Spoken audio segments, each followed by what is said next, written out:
Ji Kurdistanê berbişoreşa jinan a cîhanî ve Rolyana Ahmed li Rojhilata navîn bi feraseta mêrê serdest jin rastî gelek cureyên tundiyê yên weke tundiya fîzîkî, aborî, hestiyarî û her wekî din tên. Bi taybet di şerê cîhanê yê sêyemîn de ku jin bûye armanceke koletiya ebedî. Nemaze em dikarin bibêjin piştî şikandina jina xwedawend ku wê demê jinan di civaka xwezayî de pêşengiya Şaristaniya Demokratîk dikir û civak li derdora xwe kom dikir û weke xwedawend û pêşenga civakê dihat dîtin. Bi hatina hişmendiya mêrê serdest û Şaristaniya Dewletê, kolekirina jinan pêkanîn û heta niha ev hişmendî dewam dike. Jin ji gelek aliyan ve rastî zextandin çi li Afrikayê û çi li Rojhilata navîn. Herîzê de di serdema kapîtalîst de ya ku jin dê de bi lîstokên xapandinê rastî destavêtinê tin, tundî û qurbankirinê tin, nemaze di sed salên nonzdemîn û bîstemîn de dibin serweriya modernîteya kapîtalîst de li ser cîhanê û taybet li qada Rojhilata navîn û parçekirina Rojhilata navîn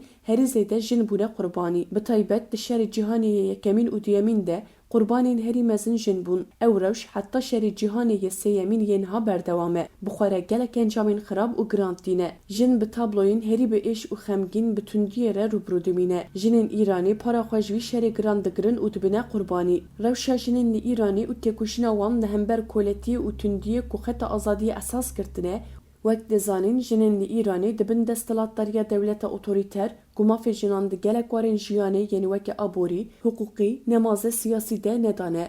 Jinên li Îranê di rewşeke binakok û tevlihev de dijîn. Qanûnên ku bi navê dîn li ser jinan zextan zêde dikin û nemaze bi qanûna şerîata Îslamê re dijîn ku pêwîst e jin serê xwe û porê xwe binixêfe, qebûl nekirina vê qanûnê dibe sedema ku jin werin girtin û bi cezayên de rizandinê re rûbirû bimînin. Weke jîna Emînê ya ku 22 salê bû û tundiya li ser wê hişt ku jiyana xwe ji dest bide. Polîsên Îranê ji ber ku jîna Emînê porê xwe wek ku wan dixwest ve neşartibû, êrişê wê kirin. Mirina jina ciwan bû sedema serhildaneke neteweyî. Ev serhildan bi felsefeya jin jiyan azadî berfireh bû. Ne tenê ji bo mafên jinan bû, her wiha li hember sistema Îranê jî bû. Çima jin li her derê nexasim jî li Îranê bûye metirsiyeke û dewlet ji jinan ditirse.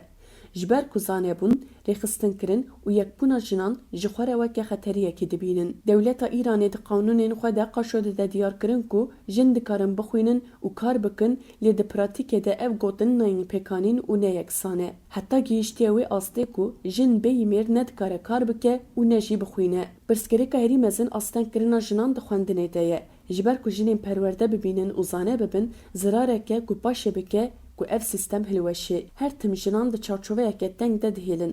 Serkeftina şoreşê li hember sistema heyî ya ku koka xwe ji Şaristaniya Dewletê digire, bi azadiya jinan re pêkane. Di dîrokê de gelek jinên ku li dijî zilmê, qirkirin û sistema baviksalar serî hildane û têkoşiyane hene yên wekî Rosa Luxemburg, Clara Zetkin, Huşkê Mirabel û her wekî din, wan jinan têkoşînên gelek mezin pêkanîne.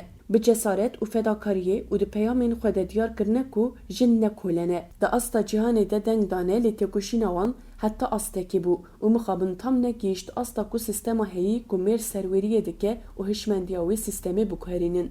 Ji ber rêxistina xwe ya xwe ser ava nekirine û bûn weke pêlekê femînîst û nebûne hêzeke cîhanî. Di dema sosyalîzma pêkhatî de piştî şoreş pêkhat, azadiya jinan pêk nehat. Jin dîsa bûn zayenda duyem. Alîkarê zilam û amûrê koletî. Beriya ku şoreş bi ser bikeve, ku bi nêzîkbûna wê ji jinan re digotin, dema şoreş bi ser bikeve, jin wê azad bibe û mafên jinan wê werin dayîn. Lê berova jî wê ye.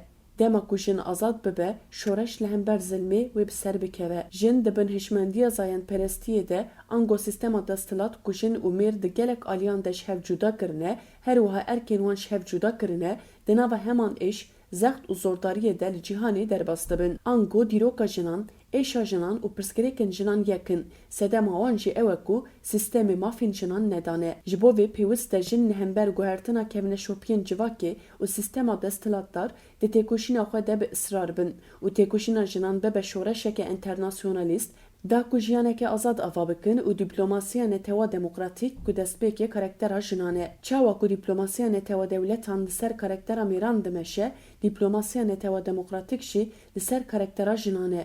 Ev feraset hêzbûna dewletê reddike, li ser bingeha wekeviyê ye û hêza çareseriyê ye ku mafê jinan were dayîn, ji bo vê pêwîst e jin di cîhanê de û bi taybet li Rojhilata navîn xwe li ser vê bingehê rêxistin bike.